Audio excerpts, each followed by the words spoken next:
Assalamu alaikum everyone. Today in Skill 11 we are going to learn how to use the context to determine meanings of simple words. Now, in your exam you may be asked to determine the meaning of a simple word in a reading passage, a word that you see often in everyday English.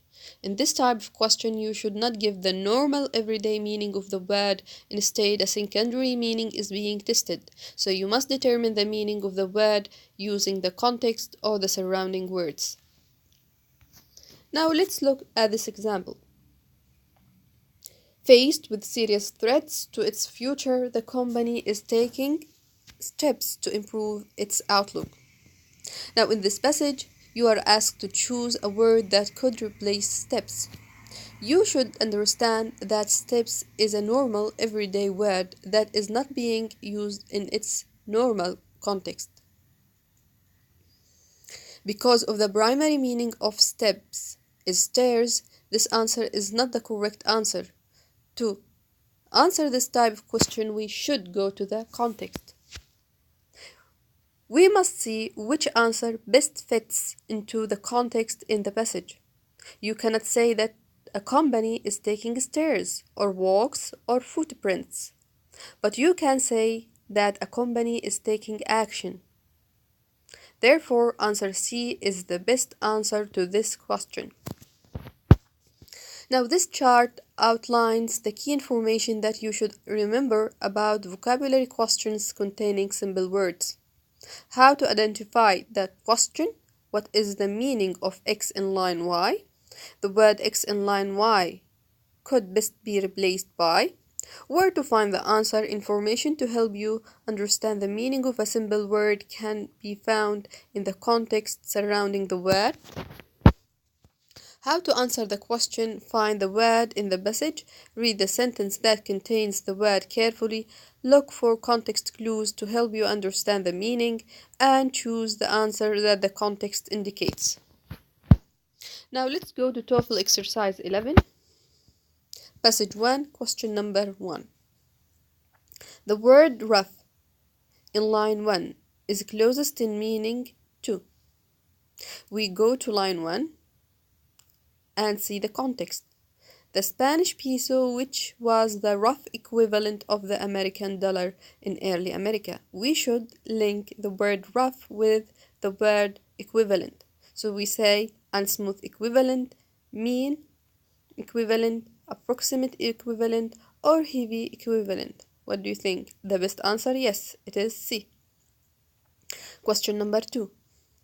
Look at the word stores in the passage. Stores are probably. We go to the line which has stores.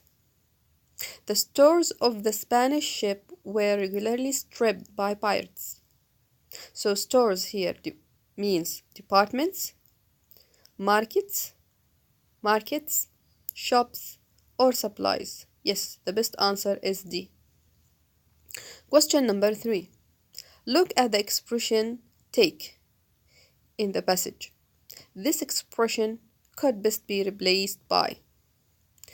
A visitor to that area, if told it'll be 2 bits, should take it that the price of an item is being given. If told, should take.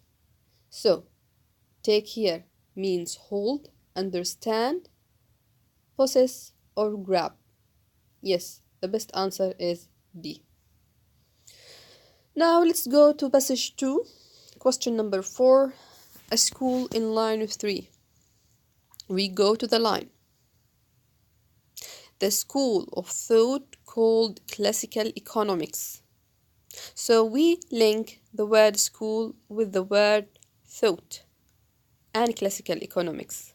So school here means a common belief, a college, a university, an educational institution. What do you think? Yes, the best answer is A. Question number 5. Which of the following is closest in meaning to the word free in line 4? We go to line 4. According to Smith's idea, free competition and free trade. Free competition and free trade. So free here means cheap, no cost, uncontrolled, or democratic? What do you think? Yes, the best answer is C. Question number 6. Look at the word embraced in paragraph 3. Smith embraced economic ideas. Smith embraced economic ideas. So here, embraced means hugged, believed in, encircled, handed over. Yes, the best answer that fits the word ideas is B, believed in. Question number 7. Click on the word in paragraph 3 that could best be replaced by agreement. Now in paragraph 3, we have Smith embraced economic ideas of free trade and competition, which are right in line with these political ideas. So Smith ideas are in line with these ideas.